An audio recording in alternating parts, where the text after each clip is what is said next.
Okay, we have a Sharp CNC vertical milling machine, model TMV. It has a TRAK EMX control.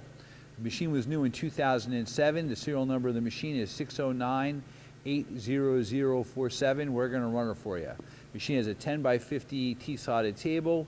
You have about 25 inches of X travel. He's running right now.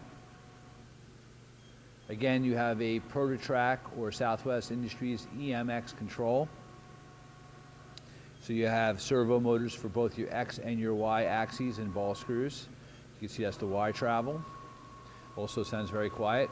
There are box ways on this machine on both the column and the bed.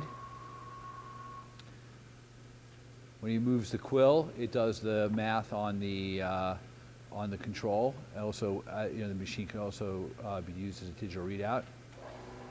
He's running the head. The head has from 60 up to 4,200 RPM.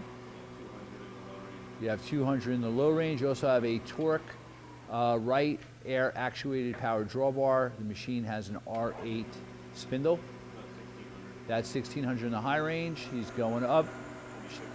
2,600. It's very quiet. Machine's original paint. And it's super, super nice. This is it. It's here.